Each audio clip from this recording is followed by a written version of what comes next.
Morning all. Okay, let's see what I can do this morning. 16:52.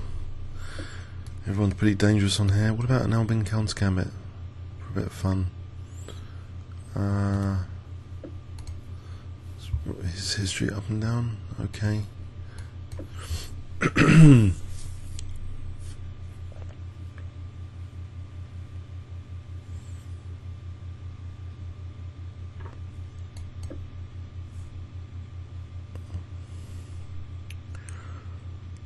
Okay.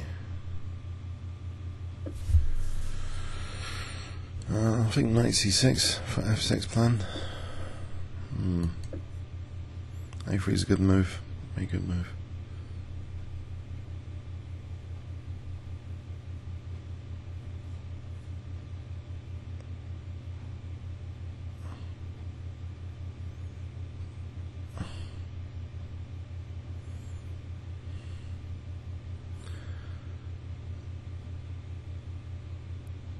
Okay, so this gambit, I want to sort of try and get f4 pressure.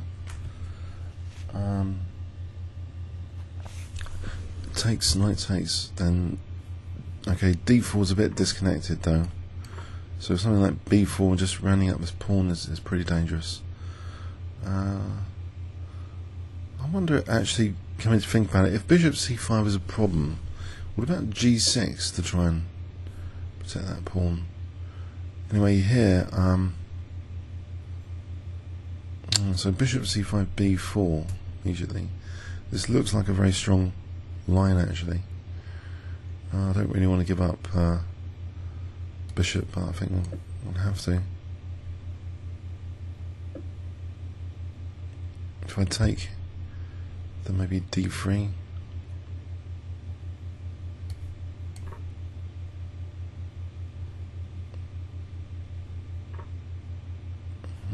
Doesn't look too hot. So d takes, some sort of horrible endgame, pawn down.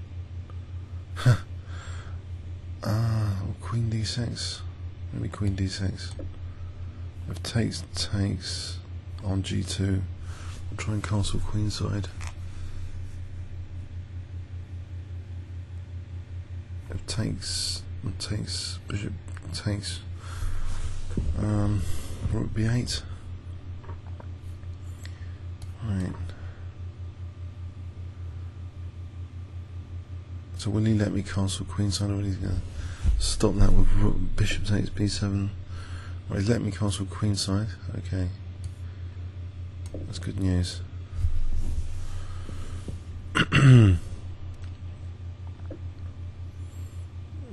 Sort of. Good news anyway.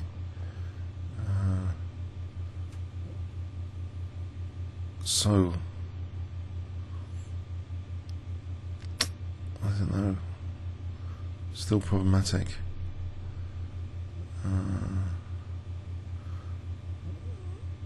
Still going to be a pawn down for not much. What about queen e5 just to keep the queens on? I think queen e5 here.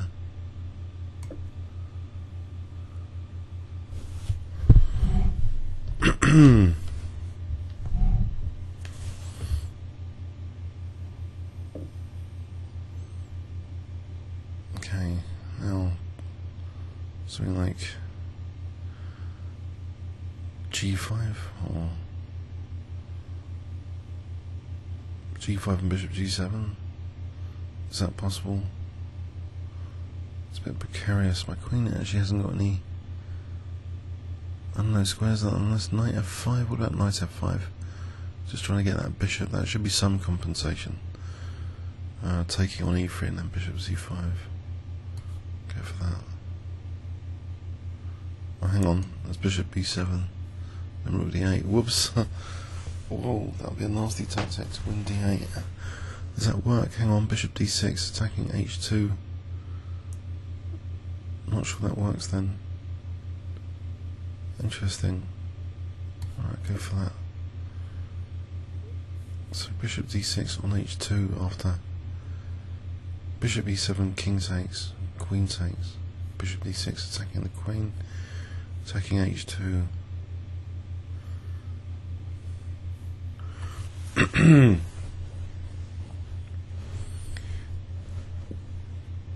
So if queen e2, then I can take. Oh, it's on b7 like that. Oh dear, oh dear. So play c6 here to avoid getting mated. But bishop a7, oh no, bishop d6. This is h5, h4, and try and sacrifice on g3.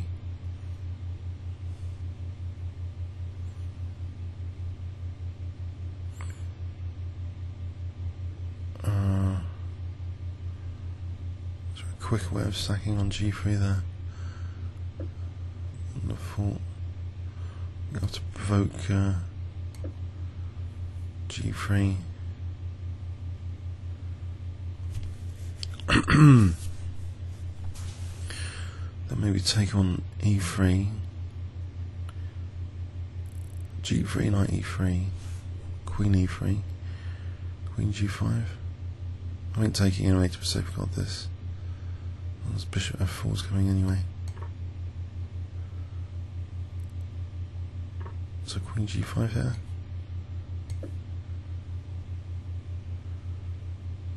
So I want to try and get an h5, h4 if given time.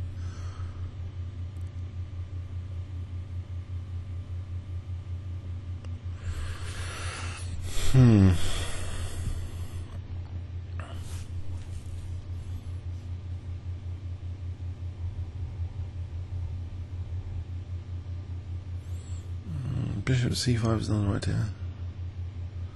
Rook e2. I think h5, h4.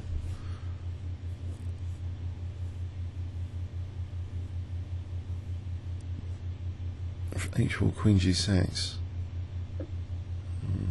Okay, solid here. Bishop c5 actually. This f2 looks good as well now. Again. It's got bishop h3s I suppose, but I think I want to play bishop c5 now. That's attacking that f2.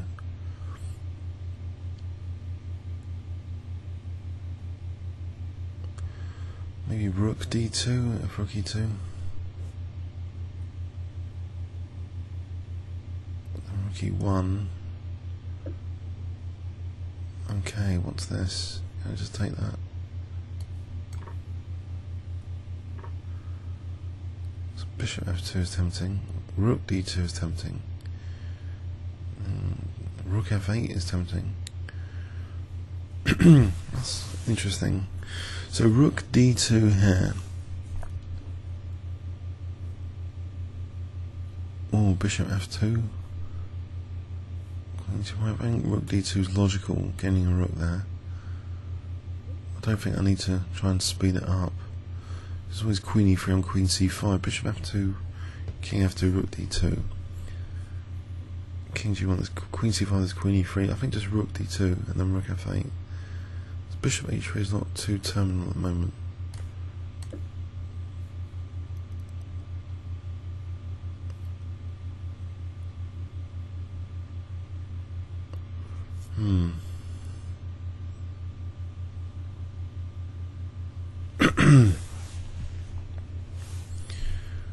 Okay, so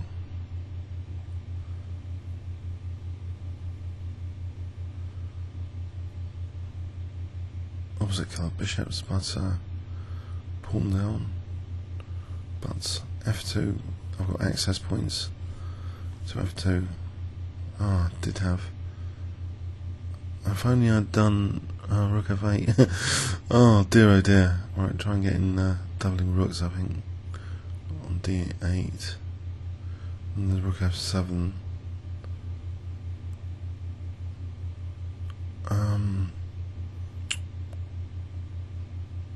Rook f2 here. Rook f2, rook f8. Queen d2, queen f3. Oh, I messed up there. Maybe rook f8 was really good.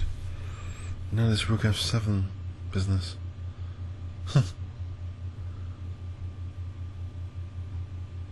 That's queen e7 would stop rook f7. think that's a major disaster. Stops also rook e1. So maybe queen e7's best. Bishop h3, king b8. Queen. Okay, I think that looks okay. Protects the bishop. It's just that one's loose. But rook f7. Oh, that's horrible. Threat. So protecting f2 as well, attacking the fence.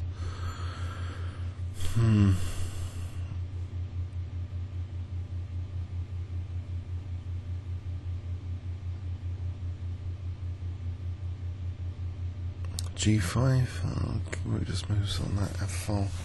How annoying that I didn't play maybe rook f8. Perhaps I should slow down here. Completely missed rook f4. Okay, so rook d8 threatens potentially rook d1 and queen e2.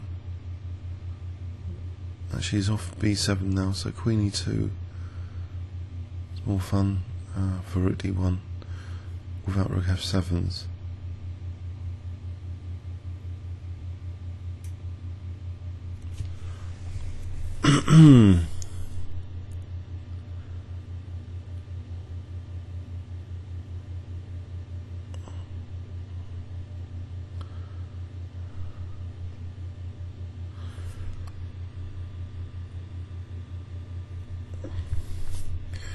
Right, so what's wrong with queen e2 here for rook d1?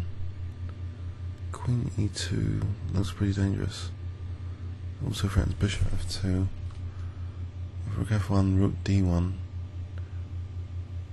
And taking rook d1. There's no rook f8 there. Bishop covers that. I think queen e2.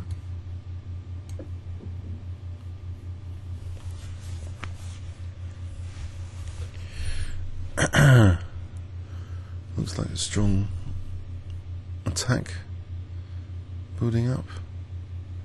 That's bishop e3. King e8, there's no queen e5, okay.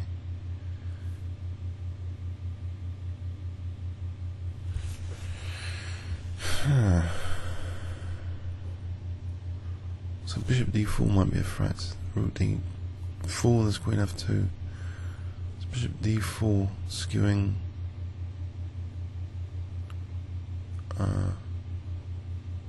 queen and rook.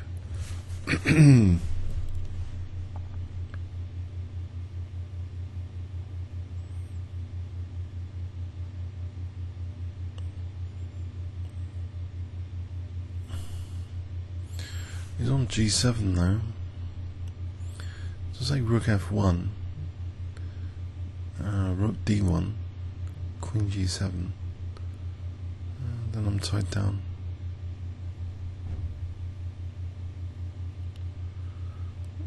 Unless there's anything super clever there.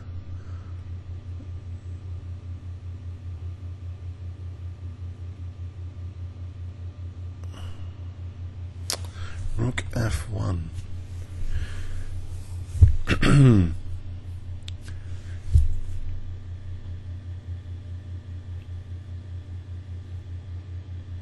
I've got no time after queen g7. He's got access to my first rank.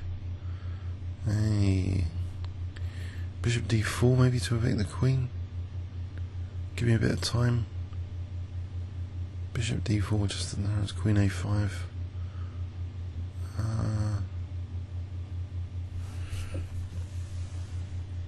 Oh, well now rook d1 looks winning. Takes. What does he do about f1?